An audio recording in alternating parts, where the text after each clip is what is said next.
Hey, everybody, and welcome to episode number 41 of Boutique Talk. My name is Jake Boston, otherwise known as Steelbook Obsessed on all your major social media platforms. And if you want to listen to all things physical media related, then you've come to the right place. Every episode, I have on a new guest to talk about their physical media journey. And tonight, my guests have been talking about their love of film online for almost 20 years now. They are the Southern Laurel and Hardy for the horror film community. It is my pleasure to have on Uncle Bill and the creepy Kentuckian, the boys from Deadpit Radio, onto the podcast. How's it going, guys? I've never heard the Southern version of Laurel and Hardy, but that's pretty good, actually. That's fucking pretty spot on. Yeah, that's a first. I'm a pretty new fan of you guys. I really only started following you about this time last year, and Oh, wow. I have been on a deep dive of your guys' content. You guys have been doing it forever, and it's just kind of a little bit surreal to be talking with you right now, and very, very cool because I got a lot of questions to pick your brain on for sure. There's a lot of stuff to catch up on with us, that's for Yeah. sure. We've been around a little while. Always, yeah. Well, it's good to be on here, though, man. Thank you for having us on for sure. So how nuts is it that you've been creating content for almost 20 years? When you say it out loud like that, like it really puts it in reality. Like I don't really know how to react to the fact that like for 20 years we've been doing something. It's been almost 20 years exactly. I mean, that we've been creating some form of media, which is crazy. Right.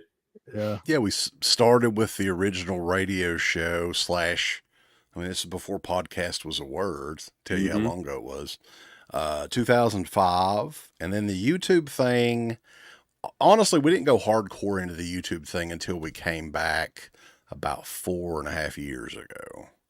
And that's when, like, everybody's doing YouTube and these live streams now, and the technology makes it so convenient and easy to create the content. So, you know, kind of like two different runs there. We took about a 4.5 year hiatus as well. And then came back, you know, after the whole COVID thing. Everybody's stuck at their house for a year or two, and that's where it kind of started back.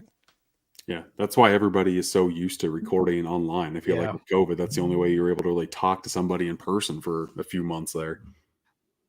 Yeah. I love the idea, though, of going back to that time period and just have like a long shot of a dude sitting in a chair and just like reviewing a movie with no edits for like 15, 20 minutes, because that's how it used to be. Like it was a really bad camera. If they had any kind of camera, it was usually like a really bad like web camera. Kodak Easy Share camera was the first one that we used. Oh, Jesus. Yeah. That's amazing. Well, man, yeah, I got a big deep dive into you guys. You guys have a documentary made about you, and I feel like that was already like 10 years old now, isn't it? 15 years old, actually. Oh, my goodness, man. I feel like you need a part 2 to that documentary. You guys have been through a lot ever since you kind of came back from that hiatus. And yeah, I'm very glad you guys are here. And I'm very excited to kind of pick your brain on just collecting physical media. I don't know if I've ever heard an origin story of how you both kind of started collecting the format. So if you kind of want to talk about how that started and what format you started collecting for, that'd be great. I mean, as far as formats go, I guess VHS would be the first. But I didn't really have, I guess I had a bootleg VHS collection mainly. Like I would record a lot of stuff off TV. One of the first things that I did, 17, 18 years old online was tape trading with professional wrestling tape traders back in the day. So that was a big thing for me too. But as far as the movies go, I got hardcore into it around the summer of 2000. I got my first DVD player, and I you couldn't really buy a whole lot of DVDs then. They were like $25, $30 a pop. But yeah, I started then, and it wasn't like actively collecting, like you're collecting comic books or trading cards or whatever. The big thing back then was seeing some of your favorite movies in widescreen. Like that was it. People may not remember VHS tapes. They cut a lot of the picture off, especially if it was that wide Panavision, format. So like my favorite movie of all time is The Goonies. So seeing that in widescreen for the first time was a huge deal for me because there was so much of the picture that I didn't see until that DVD release. So DVDs, hardcore at first, and I guess the first boutique label, if you would call them that I can remember would be Anchor Bay Entertainment. And I started searching for the little sailboat on the spine at thrift stores, pawn shops, and that was the first company that I kind of started collecting for, I would say. So that's my origin story. Sure. Do you remember what your first Anchor Bay title was? Yes, because the first day that I had a DVD player, my first two titles were Carrie. It was the first MGM DVD of Carrie, and Lucio Fulci's City of Living Dead from Anchor Bay Entertainment. And that kind of opened up a whole new, the whole Italian horror thing, which we're going to get to a little bit later, started really with that movie, and I became obsessed at that point. Very nice. Yeah. How about you, Uncle Bill? I can remember like early on doing like the Good Times and Video Treasures, like VHS tapes and things like that. And of course, everybody had like the extended play VHS that you made yourself that had like, you know, the crappiest quality possible because you had like 9 hours of stuff on it. But it meant the most to you, right? It didn't matter how. Yeah. And it always had a theme too. Like you had like a Rambo movie and Commando or something. Like you had an action one and you had like a, you know, horror one or something like that you did the VHS tapes. Like so that's the first time that I can remember stuff kind of like collecting stuff. And then like actually though, some of the first VHS tapes I can remember collecting were the Friday the 13th ones. Those were like some of the first ones that I remember actually, like where I held on to them and purposely like bought them and things like that. After that, like, I mean, to be honest, like CK was the one that like introduced Anchor Bay to me. I'm pretty sure because like those early like Lucio Fulci movies, I can remember going over to his house and looking at like the covers of them and being like, what in the hell? Like, are we getting ready to watch? Or he would get like the ads too somehow or another, like that. You know, that it would show you the movies that were coming, like coming soon kind of stuff. And you would look at it and you would be like, I really want to see this because it just looked like something you've never seen, like the goriest. They always put the goriest stuff on those ads too, like draw people in. And so then like, yeah, we started collecting like Anchor Bay around the same time. I think that was like the first DVD that I can remember collecting. And then Blue Underground and other stuff like that started to come out.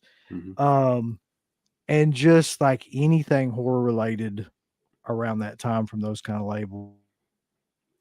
Yeah, I know that Anchor Bay kind of came and went, and it's trying to come back again. It's still trying to do its own thing. What labels have done the same thing? What labels were strong and then just kind of disappeared that you kind of miss collecting?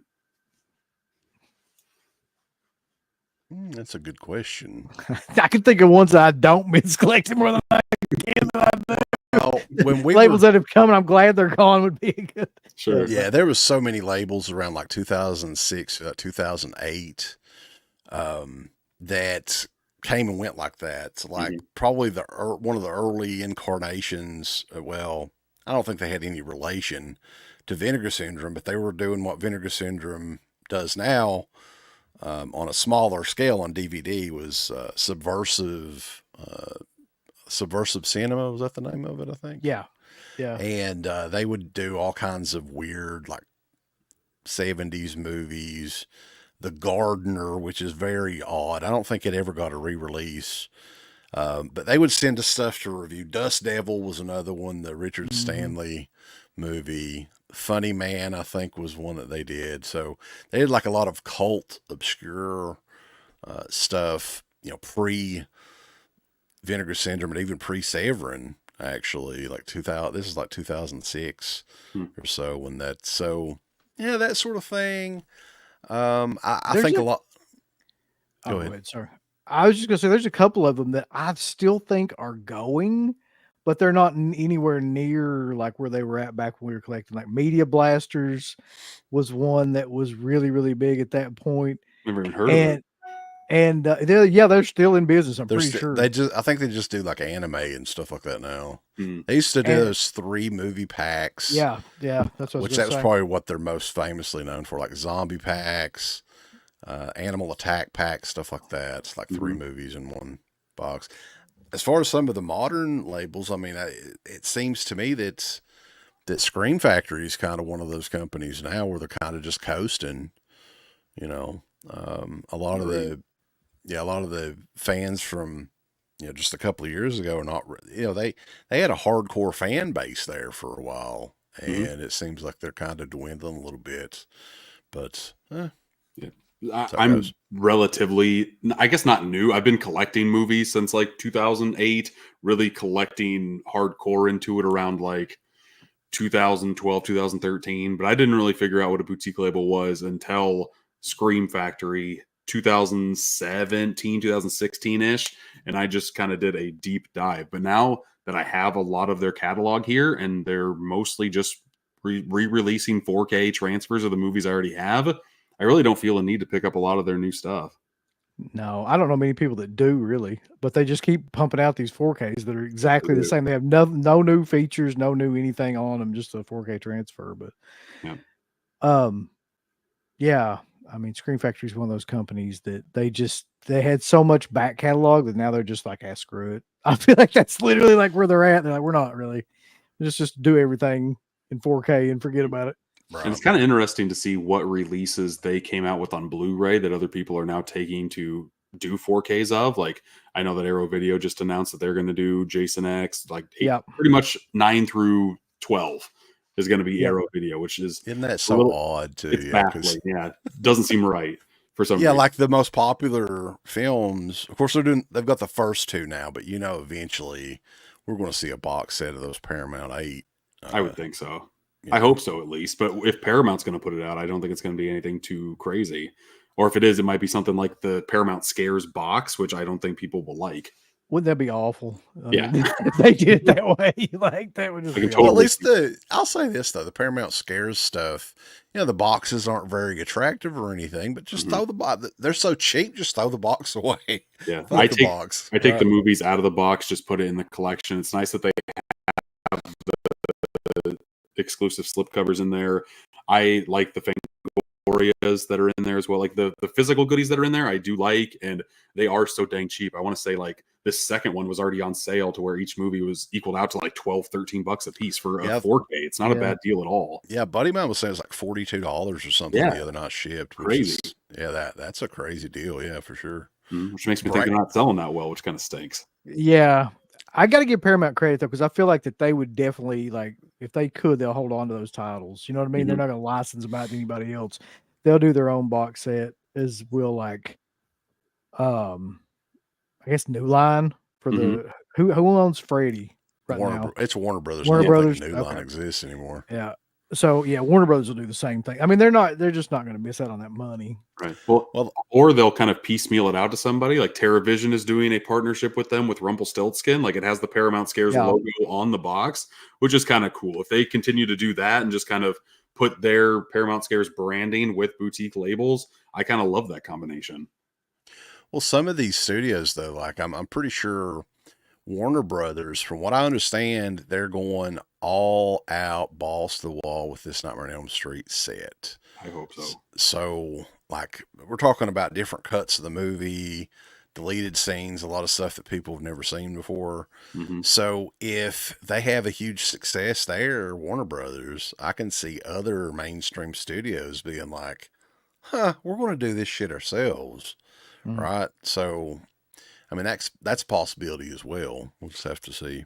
I feel like it would have to bust into the top 10 sales of the week for anybody to even care and like be like a huge explosion release for people, for somebody to like put that type of money. Because I feel like if you're going to put all of them together in one 4K set, it's going to be expensive. So for that one specifically, I think people have to put their money where their mouth is if we want to see more of this from major studios. Because otherwise, they'll just continue to do what they're doing, put very minimal effort into their stuff, and keep on kicking the can down the road.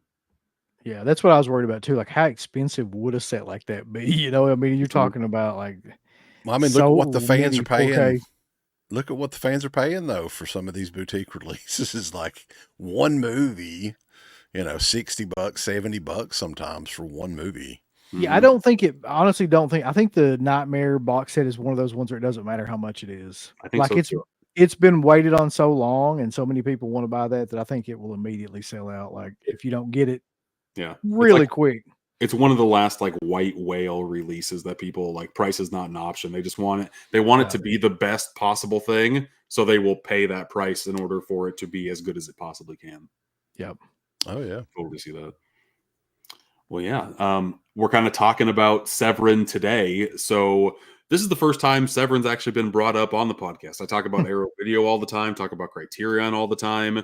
Severin's never been brought up, and it kind of makes sense with you guys that we're talking about Severin. I'm going to play their intro just before we start talking about them. This sounds like something that you guys would totally vibe out to. It sounds like your intro to one of your many podcasts, so I kind of want to play this here.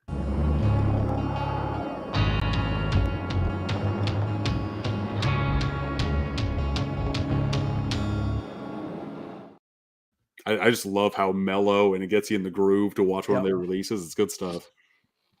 Yeah, they customize that intro too. You notice that for a lot of their releases, they'll do like a custom version of that intro for each release. Which they did like a really custom intro for like the FBI warning for this one, like the little blue balls that were in Cemetery Man were floating during that. I'm like, that's cool.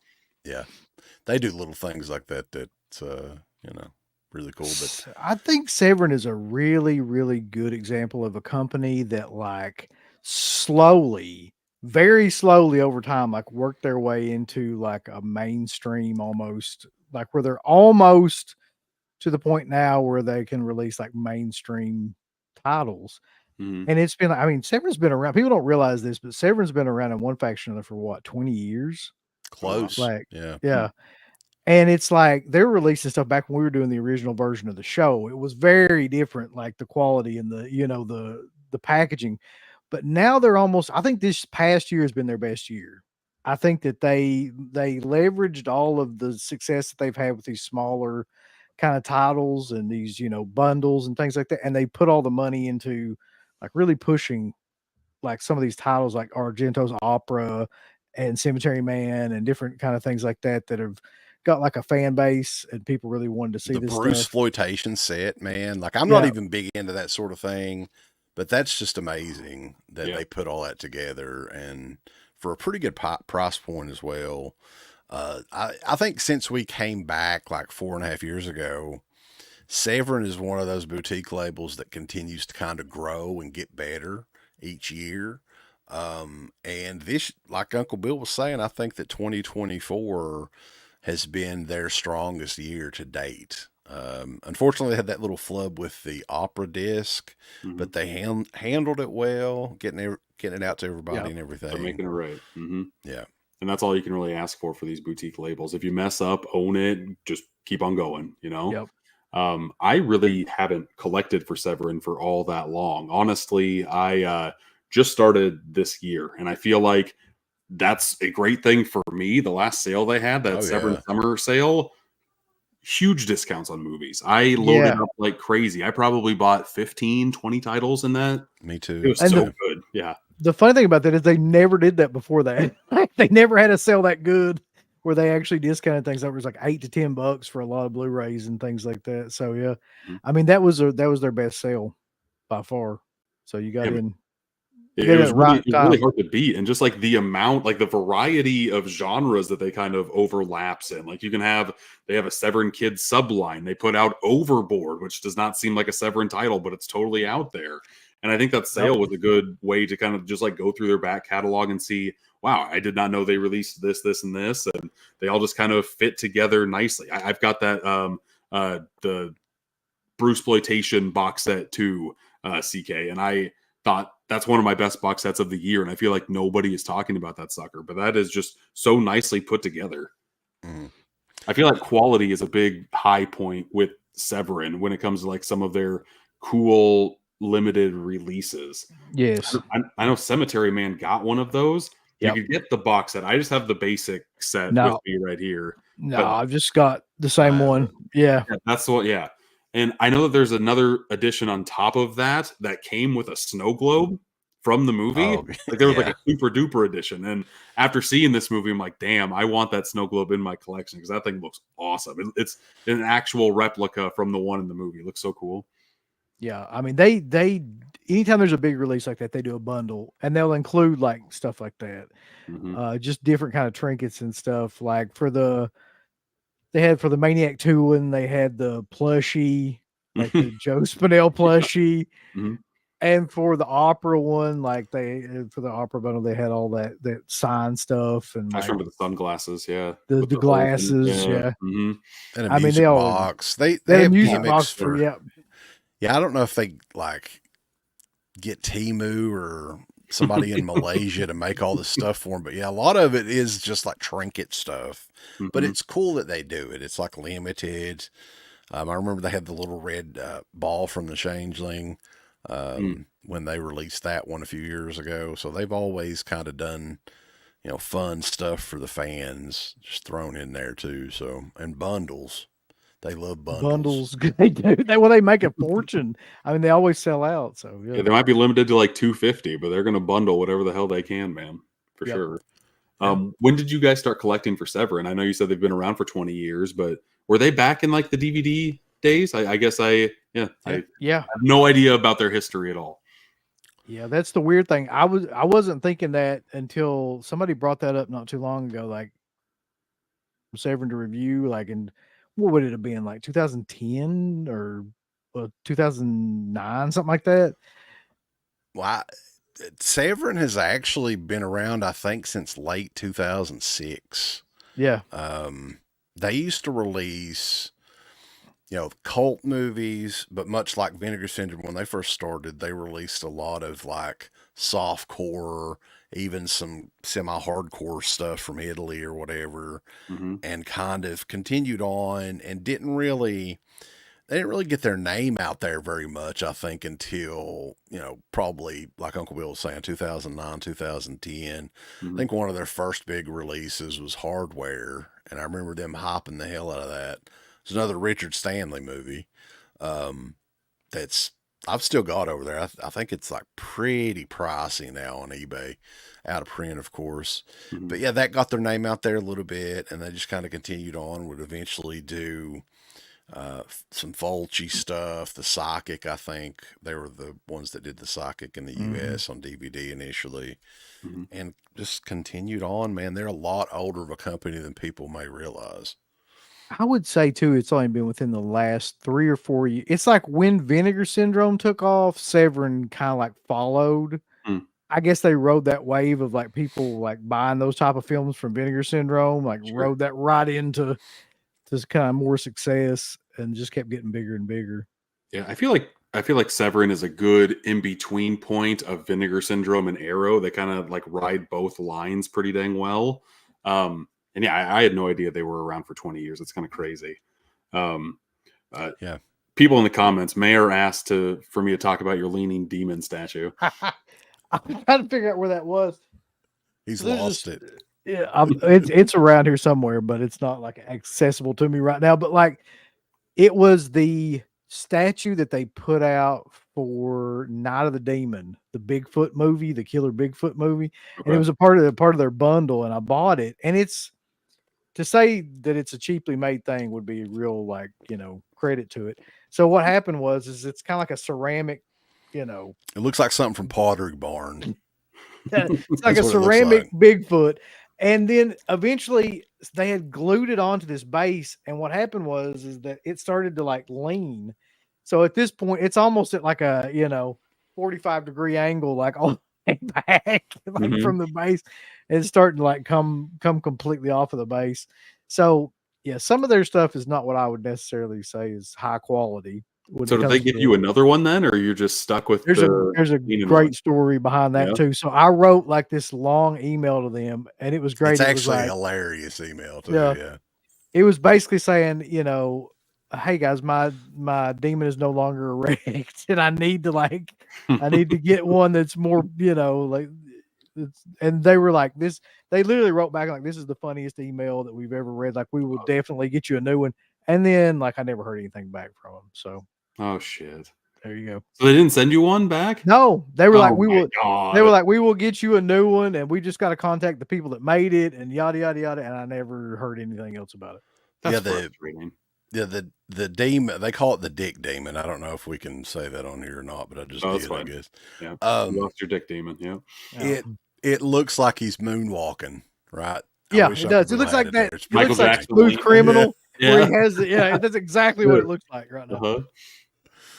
Well, the Kathy's Curse thing was another thing though, too. Yes. So there was a big debacle with Kathy's Curse because it came in this like slipcover that was supposed to kind of like be like the Deadpit movie where the eyes lit up. Mm-hmm.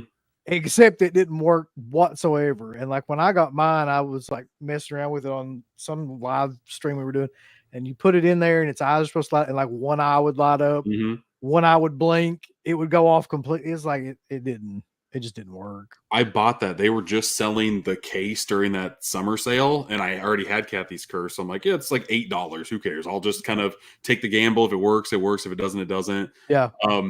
It didn't do anything, and there was like a big damage on the crease of the spine. So I'm just like, I don't even want this thing anymore. It's just taking up way too much space in the collection. If it's not going to do a damn thing, I'm just going to throw this or recycle it away because it was literally just taking up space for no reason. I think that they had good intentions with that, but there's some things you just can't do nowadays. Like I think whenever they did the Deadpit VHS tapes back in the 80s or whatever, they were probably manufacturing like 100,000 of those or more back then. So it was a little bit different of a game rather than, making 1,000 of them, maybe. I don't even know if they made that many. But you know what? I'll give them credit. I'm glad that they're at least trying. Sometimes their shit doesn't work, but that's A-okay with me. As long as you're like trying to be unique in the physical media space, I think we need more of that. I think they might be one of the most unique when it comes to like the stuff that they put as a part of just not, of the film itself, but like other, accessories that they give you along with it. Props, they might be like one of the best ones for that, really. It's hit and miss though. Like sometimes it'll be great and then sometimes it'll be Kathy's Curse. So like, you just don't know like what you're gonna get. Really. I'm curious though to see if Severin does another one of those sales like they did a few months ago. I think they got a lot of positive buzz about that sale. So I'm hoping they do another one next year or even later this year. That'd be great. At least once a year. That was a hell of like they had never put anything on sale like that before. I know, kind of makes you think why they decided to do it now. Like they've been around for so long. Like I don't know if they just saw other people doing crazy sales or if they really needed to move inventory or what. Probably a little bit of both. I think definitely they were maybe running out of warehouse space and they're like, we need to clear some of this stuff out because a lot of this was like old stuff. So if you got a Severin release with the actual blue Blu-ray case, like that's at least 5 years old at this point. So they haven't done that in a few years. So yeah, they released theirs with the black one, right? The black Blu-ray case. A lot of them now are in black case, yeah. Yeah, all the new titles that recently came out, they were all black. So yeah, I didn't even put two and two together there. That makes a lot of sense. Yeah. So I don't know if you guys are ready or not to talk about Cemetery Man, but I'm kind of foaming at the mouth to talk about it because this movie is absolutely insane. I found like a 45-second trailer that I'm gonna play just to kind of get people in the mood, just in case they haven't seen this movie. I feel like even if you hear us talk about this movie and you haven't seen it before, that's fine. This movie is kind of it's a vibe of a movie more than it is like a narrative movie. Like it's just like living. It's like watching a dream almost. It's kind of it's very unique like that. But before we really deep dive into it, I'll start playing this trailer here. I'm the watchman of the Buffalora Cemetery. My name's Francesco Della Morte. I don't know how the epidemic started. All I know is that some people, on the 7th night after their death, come back to life. It's true what they say, that the dead come back to life here at night. With your consent, I'd like to marry Nagy. Not as long, dear, as I've got a breath in my body. We'll fix that right away. Stop killing the dead. Why don't you just kill the living? Are you listening to me? Don't you believe me? No. Tough.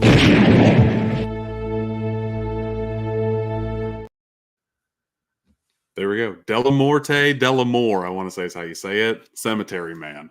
Out of everything that's in Severin's catalog, why did you guys decide to pick this movie? This is a movie I had kind of like a personal history with because when I first saw it years and years ago, it was on Anchor Bay. That's who first put it out on DVD, I think. It was one of our very first screeners, I think. Yeah. And I hated it. Absolutely like despised it for years and years and years. And I would just like anytime anybody would bring it up, I would be like, that movie's a piece of trash. Like, I don't want to talk about it. So fast forward until they put this out, which is actually, I think, the first time other than like overseas that it's been out since that time period. Yep. And I watched it again and I was like, this is a masterpiece. Like, this is genius. I don't know what changed, and that I changed probably, but like, I guess that's why I wanted to bring it up, is because like it was one of the ones where I saw it and had like an epiphany, and that rarely happens, where it was like so good that like I completely did a 180 on it. Yeah. Sure. Yeah, it's not your typical, like I remember when the DVD was being hopped up, because at this point in time, we're talking 2006, Anchor Bay had released pretty much everything you could think of Italian horror wise. Right. So when we finally saw this, we're expecting, because it is kind of a zombie movie, there's zombies in it. Right. So I was kind of maybe expecting just a kind of a gore fest like Fulci or something like that. And it's totally not that. It's not your typical Italian horror movie at all. I don't know even how you would describe this movie. It's so unique. It really doesn't have a description. Like, you can't place it with anything else. Like, it's not like any other zombie movie. I'm not even sure it's like you'd categorize it as a zombie movie. Really, I mean, it's got zombies with zombies in it. Yeah. It's got zombies in it, correct? Yeah. But it's like a weird. It's like a fairy tale type deal. Fairy tale dream aesthetics all over the place. Like, that's the main takeaway that I had from this movie, is just like random shit happens, little story beats kind of streamline themselves together, but what you're really seeing here is just this guy in this imaginative world, and crazy shit happens to him, and you're just kind of along for the ride. And I enjoyed this ride a lot. And once I kind of got over the fact, like, what the fuck is happening, I just kind of like let that wave pass over me, and I'm like, okay, I like the practical effects that are happening all over the place. This movie is so imaginative with those. There's also some nice nudie bits in here too. It gets very Cinemaxy in like the first third. So this just kind of blends together a lot of elements that I like in movies all into one. And even if it doesn't make sense, I'm all in for it. You know, it kind of. Sorry. Go ahead. It kind of reminds me of any one movie, but it's definitely not the same. But like Dead Alive a little bit. It kind of reminds me a little bit of that. I was thinking of like Peter Jackson and Sam Raimi, like those two early filmographies is the vibe of this movie. It has shots in it that are very, very Raimi like, where it's like where the head's flying and you see inside the teeth, you know, from the inside. That's very like Sam Raimi. Yeah. The teeth's got like a little bit of saliva in there too, just like little things that you probably don't catch the first time. Yeah, it's awesome. But it's not a movie that is, if you like a linear kind of story where, you know, it follows from point A to point B and you kind of know what's going on. And then like there's your specific kind of plot points in between it. It's not really that movie. It's very much like just fantasy kind of things happen. And it's not grounded in any kind of reality. Like there's a subplot in the movie where the police are trying to like catch this person who's doing all these killings, but like they just completely are oblivious to the fact that the person is like right in front of them. And they just, even when it's like happening with them in the room, they are like, get out of here, there's a murderer. They're talking to him who's the murderer. Like they're like, get out of here. It's like, so certain parts of it are just, you're like, what? Like, why would that be in there like that? But it's like there's all kinds of different beats like that in this movie. There was one thing that annoyed the shit out of me in this movie, and it took me forever to figure out what it was. So there's a song that plays randomly, like it's not like a song with lyrics or anything. It's like but it's a rock song. And I'm like, what the hell is that? Like I've heard that before, and sure enough, like I always go to IMDb to look at trivia and everything. It was an instrumental version of the Ozzy Hellraiser song from No More Tears. I don't know if you guys noticed that. It's in like 4 or 5 different scenes that they use that music. And I'm like, that's just so random. What the hell? That makes sense somehow with this movie though. Yeah.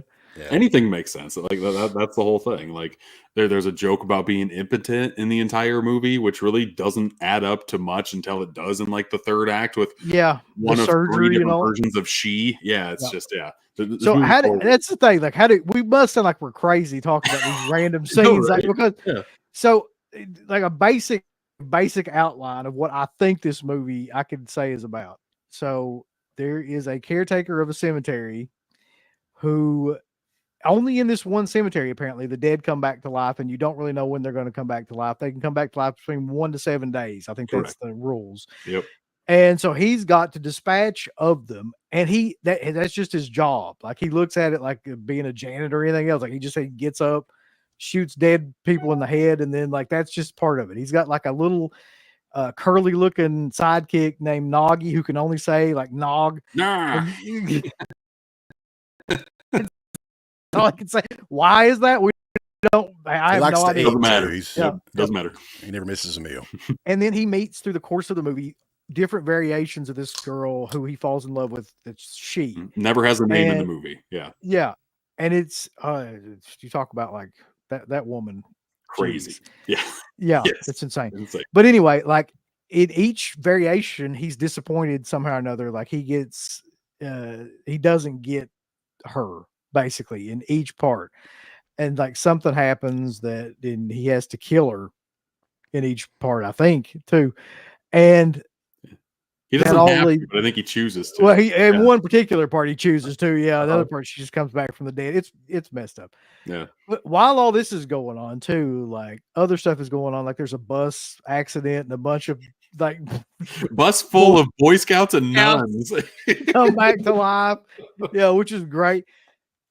And then at the end, it has a very like existential ending where they reach the end of the road, literally and figuratively. And then all of a sudden, like they swap places almost. Like Noggy can talk, and then Dillamore is like just can say no.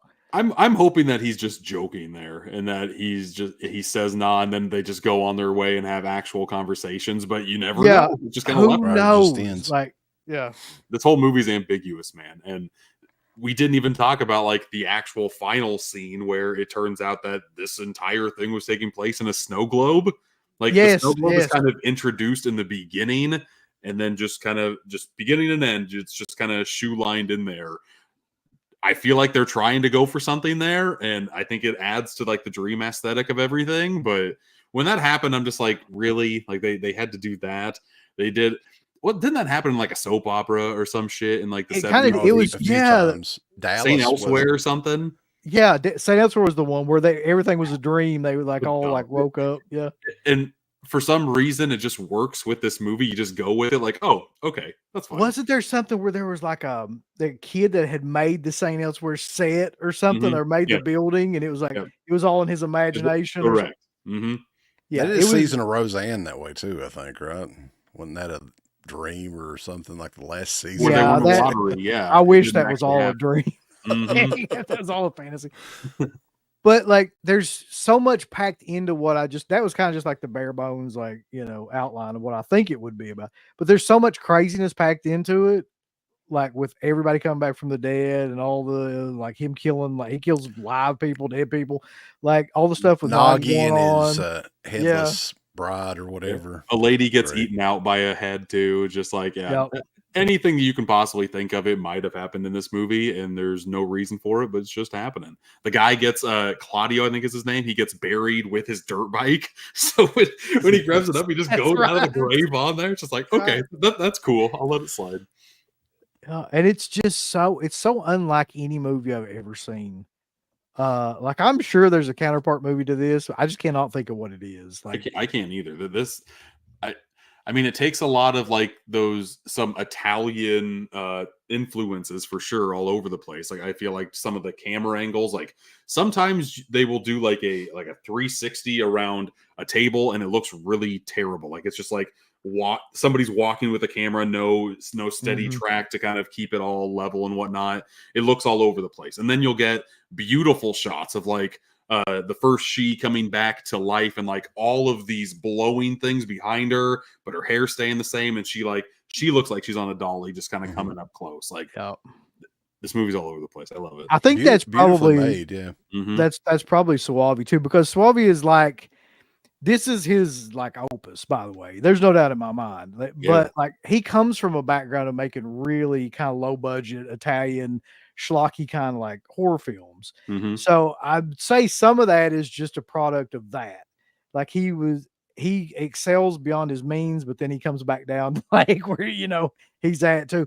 But I mean, I give him all the credit in the world for this movie though, because Agreed. I don't know who else would have made this, like with the source material and everything, which is a comic book, by the way, would have made something like this. This was kind of based off its own.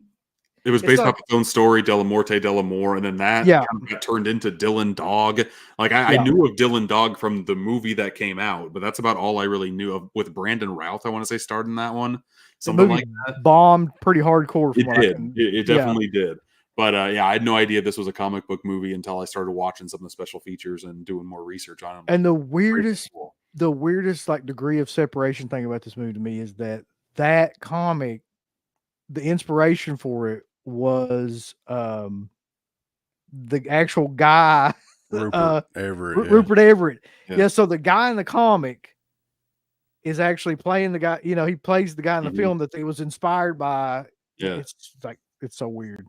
It was kind of like Samuel L. Jackson and Nick Fury with like the Ultimates. Like they based that Nick Fury on Samuel L. Jackson. On him, and 5 years later, he played him in the movies. Yeah.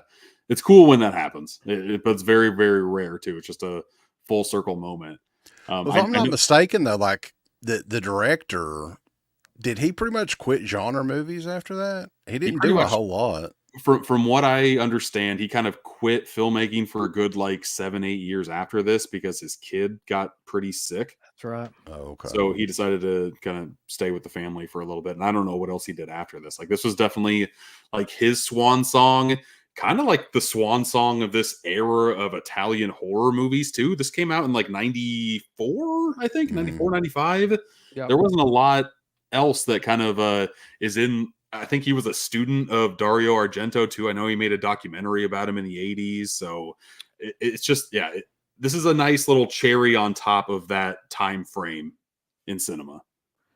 Yeah, definitely. Yeah. Suavi was like, he was obsessed with Argento, which is wild because this movie does not remind me of Argento at all. Like for some reason, I mean, he has other movies that remind me a lot of Argento that he's done, but like, this is not one of those.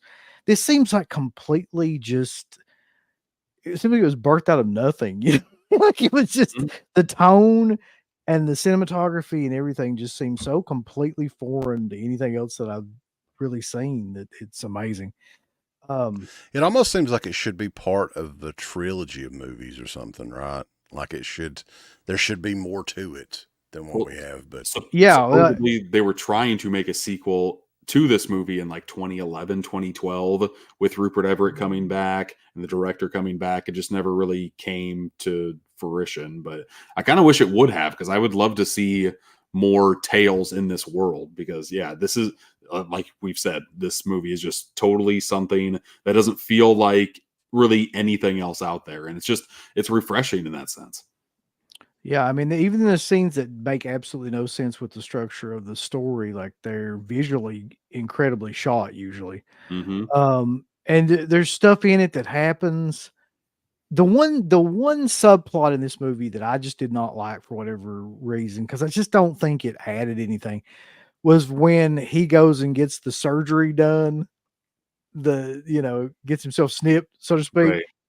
And Yeah. there's that whole sideline to it. Well, And that whole thing's weird. Like the second Yeah. she doesn't want to have sex because she's kind of scared to have sex. So he's like, okay, that's fine. I'm gonna go get a surgery. I'm gonna get a needle in my dick and just kind of have Yeah. it soft for a while. And then she gets raped by her boss and then has sex with him again and falls in love with him. It's just like that whole thing was Yep. very, very odd. I could do without that You version of could have she. left that out completely. It wouldn't have hurt I the movie agree. at all. I just But felt I like do that like whole I like the first version with the widowed she, and I like the third version with the prostitute she. I really like Yeah, both of those storylines. the prostitute, she was kind of like the ending of just him being like, all right, like, the world has screwed me over again. Like, I'm thinking that this is this way and it's that way. And just kind of him just melting down and kind of like losing it, finally. So that one, yeah, that one makes a lot of sense in the context of the story. And the first one makes a lot of sense because like he's still there, she comes back, but there's this husband that's still, connected even though he's dead. So that All makes takes the place in second the one. cemetery. So that Yeah, one is yeah. that one makes a lot of sense. And then he just kind of goes out. I've never really understood why he starts killing living people. The cop kind of tells him to, and he's like, okay, whatever, sure, I'll go on a shooting spree. Yeah, well, death comes back too at some point and tells him to as well. Like, why don't you kill the living? that's- Like, and it's like that's very odd too. But yeah, Which That's I really feel like creepy looking too. Yeah. we need to Yeah. kind of take a step back and talk about how amazing that was. Like that skeleton, it's in the background behind us, but it's on screen for like maybe 20 seconds and it looks amazing. It's like something that I'll never forget. I love Yep. everything about it. Yeah, it's very like Yeah, the whole Charles art Dickens-ish. style, the entire movie. And these type of movies are made like the 4K and this looks outstanding. It does. Like I think that was part of it too that helped the movie quite a bit Mhm. is because it does have very much like you were saying a dreamlike feel throughout the entire movie and it looks so crystal clear and pristine and everything and the cemetery itself very creepy and those little orb things that are flying around and everything like very well done for a movie that's 30 years old, man. Sometimes I feel like this movie wasn't meant to be seen in 4K because of those little floating balls. You can see the string that like one of them is on very easily. But for the most part, like this movie absolutely just sings on the 4K format. Yeah, Yeah. I think it's a very strong selling point for it. Yeah, well, especially when you consider the only other thing I had to compare to this before this was that DVD. So you go from DVD to 4K, and it's like, I mean, when I first watched it, I was like, "This is amazing!" Like I couldn't believe the quality of it, and I think that actually helped in my experience of watching it too, because you can see everything so much better. You can see all the details of the movie that you weren't able to see before, and like it made me appreciate it even more too. Especially with those nude scenes. Yeah, that made me appreciate that quite a bit. Absolutely. Yeah. And Rupert Everett in this movie is like acting on a whole nother level. Like I feel like he is elevating this movie just on some of his performances because sometimes he'll go above and beyond, like when she dies and he just has a total meltdown.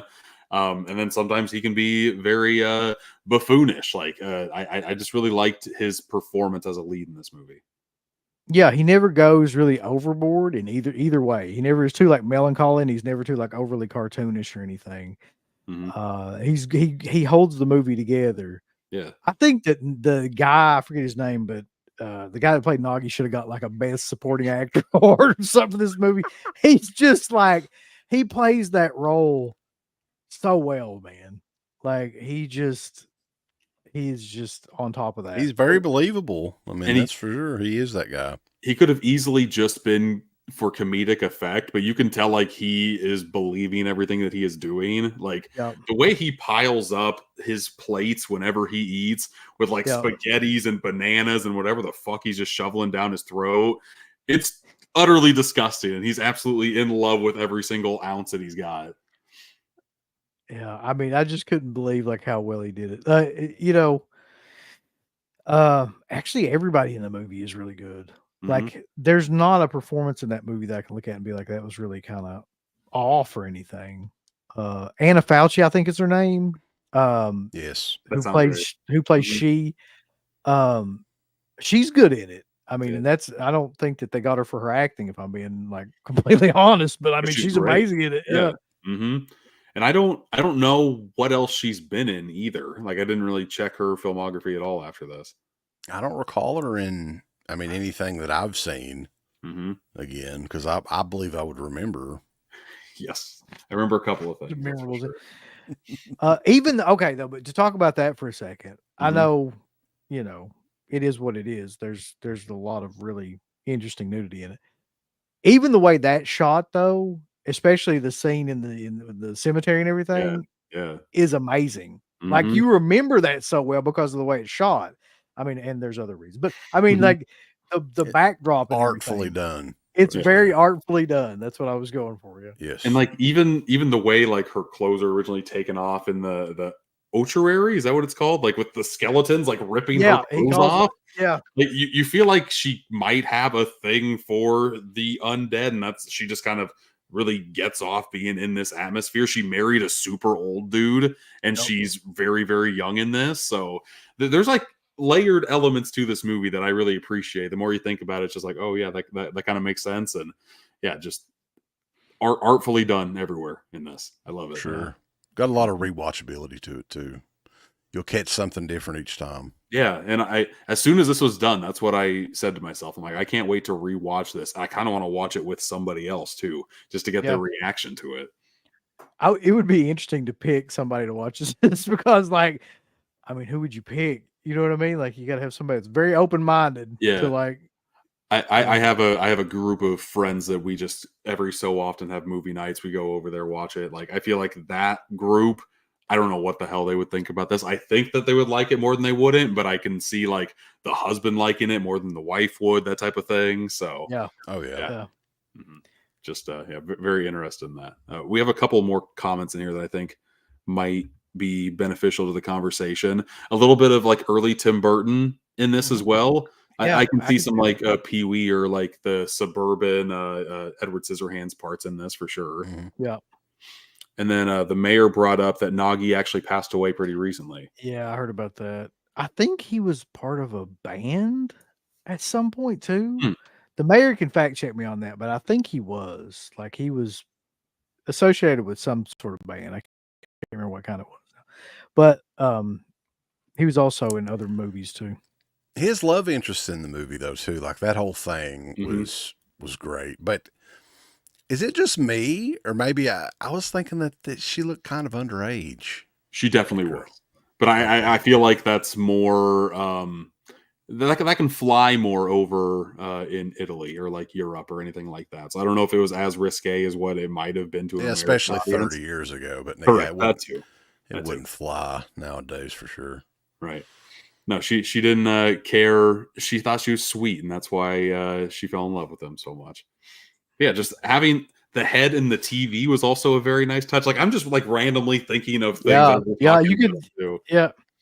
And the head walks itself or whatever. You notice I that don't know how scene? that works because it's not rolling. You can see like the bridal veil just kind of like skirting along. So whatever, you just like yeah, that makes sense. Sure, he likes to read phone books and that's it. Like That I forgot about that, but yeah, why is that a character trait? I don't know. he's like something about like the phone book is the best book, and he's obsessed with it. Mhm. And I think it has something to do with like he keeps track of like who's dead with it, like, and that's part of like his Yeah. checklist. Yeah, He said that like he tried to read a normal book, couldn't get through it, but he loves to read the phone book. And even Nagi, like when death comes and he burns all the old phone books, he's like, "What are you doing? Those are classics."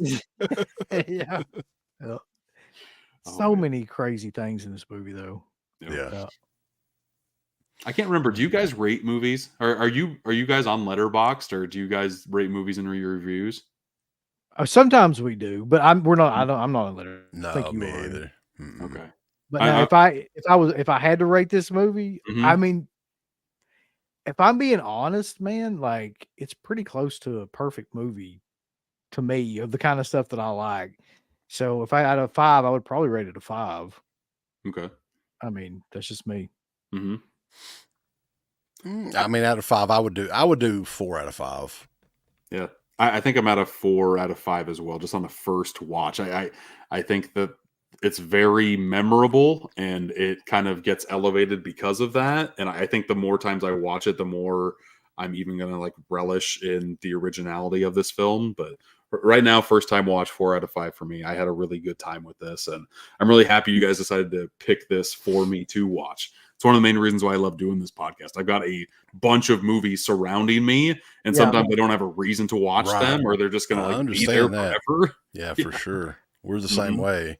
And this edition here, though, from Severin, like I would give this the highest recommendation, though, because if you're into these sort of movies, this is a beautiful transfer on this, and it was a huge get for Severin to do this in 4K and it was the first release of this in nearly 20 years here in the U.S. So it was a big deal for them, and they hit it out of the park with this release. Tons of extra features and everything, and the transfer on it's outstanding. Yeah, I'll tell you. No, Sorry, go ahead. No, you go, Uncle Bill. I was just gonna say, I'll tell you, like another cool thing about it too is that it's one of the few discs where they get everybody mainly that you would want to hear from about the movie. They got an interview with the director, they got an interview with Rupert Everett, which is really long and really good, and they got an interview with Anna Fauci too. So it's like, I mean, I don't think they could get an interview with Noggy, but I mean, but other than that, like it's actually really good. The special Rupert Everett had a pretty successful career in like rom-coms or whatever in like the late 90s, early 2000s. I want to say a couple of years after this, he was in My Best Friend's Wedding, which was a huge hit back in the day. So I think he was in that. He was in like Shrek 2 and 3. He was in a lot of like big mainstream movies. He did one of those movies with Madonna too, I think. The next best thing or something like that, and did all kinds of like mainstream stuff. So that makes this movie even more a little bit bizarre if you've seen any of those movies. Yeah. It does. Yeah. I liked the special features, the ones you talked about. CK's version has an entirely bonus disc, like a third disc of just more interviews with people who made this movie.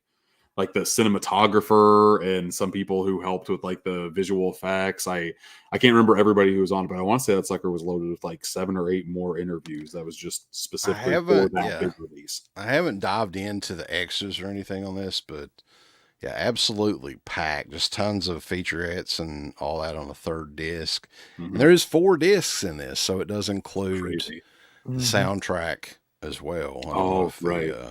Yeah, if the instrumental version of Hellraiser is on there, but I think you could still get this version as well. They did like the 1 disc edition or 2 disc edition, and this is like the big.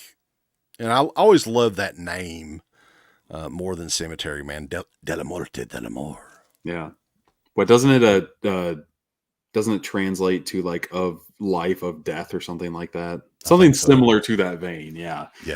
I didn't like it at first. Like I thought Cemetery Man was a very strong name, but after watching this movie, I really like Della Morte, Della More better. I think it's a stronger name for it. It fits the movie better, I think. Agreed. I wonder what kind of success this had initially though in the US, because I don't recall, if it had a VHS release or whatever, I don't recall ever seeing it in the stores or anything. I couldn't get a lot of that type of information when I looked it up. I couldn't find what box office it did in the States. I want to say it wasn't a wide release. I want to say it just like played in like a mom and pop or art house theater when it came over here. But randomly, Martin Scorsese saw it and he said it was like one of the best films of the decade, which is absolutely insane. Yep. Yeah. So that definitely had more people wanting to watch it and just like help to build the hype. Like you said, like the DVD came and went and was out of print for a while, and it wasn't streaming anywhere. There wasn't really a good place to get it. So I'm very happy that Severin was able to release it and kind of give it another light in the spotlight. And I think it's wholly unique. And if you are a horror movie fan, and you just want to watch something completely different, give Cemetery Man a watch, because I think you'll like it more than you won't. Yeah, and well, it's a funny thing because when people ask me for like recommendations, it's like, well, what do what do you like? I usually like to get it in, before I tell somebody a recommendation, like what kind of films would you normally like? Because it's hard to give somebody just a blanket recommendation. But I would blanketly recommend this movie to just about anybody. If you like films, Mm-hmm. if you like cinema and you're open-minded and like, you just like to watch different styles of filmmaking, this is like one of the best ones for me. Anyway. When Severin, I don't know if we mentioned this too, they were on a run of Mikel Suave movies, re-releasing them, I think, in 4K. And The Sect, The Church, Cemetery Man, and I think the last big one is Stage Fright that they have yet to release. Yeah. So maybe that one will be, sometime, later on next month. Maybe they have the big sale in November, so we'll see. I know that I've heard that this is his best work, but still, after watching this, I do kind of want to dive into his filmography just to see what other types of movies he's made. Well, this is the only movie that's like this that he did. Yeah, I was going to say, you won't believe the difference. Like once you watch it, you'll be like, oh, okay. Like it really is. I mean, I like some of his early stuff too, but it's like nothing is remotely like this that he's ever done, which is so weird because it makes you wonder, like, what would he have done? Like, where would he have gone if he kept going after this? Yeah, I guess he's let's see here. I think the mayor said something in here. He's still making films today, but they're mostly like straight for television, I want to say is what he said. Yeah. Yeah. So I feel like I need to dive into this. It sucks that he hasn't really made another unique film like this, but I still just kind of want to see him make like a straight up slasher or straight up psychological horror movie or something. So are any of those movies good? The Sect or what was the other one? Stage Fright is pretty much a slasher movie. Okay. Stage Fright is like is definitely a slasher, kind of like a giallo slasher kind of movie. Sure. The Church and the Sect, I don't think are that great. I mean, it's just my opinion. That's some people him like them. doing his best. Well, with the Church at least, I can't really recall the Sect doing his best Dario Argento impression or whatever, and it just doesn't really. It didn't really work that well with me the first time. So, gotcha. But beautifully made movie though. I do remember it. It looks great and everything. Oh, cool. I'm still gonna get him out. Hopefully, Stage Fright gets a release because I feel like a slasher from him would be a really fun time. But I think that's really all I had. I think we talked about Severin and Cemetery Man. Is there anything you guys want to plug before we kind of get out of here? You do. No. Well, I do all the plugs usually. So. I was gonna say, yeah, you do all the plugs. Just deadpit.com, at Deadpits on YouTube, at Into the Dead Pits on Instagram and Twitch and all that stuff. Just search for Deadpit and you'll find all of our stuff. We do live streams on a regular basis, retrospectives, interviews. Our Patreon page has all of our old interviews. Deadpit on Patreon.com. We interviewed George Romero, John Carpenter, Tom Savini, Angus Scrimm, Linnea Quigley, Bob Clark back in the day. Pretty much a who's who.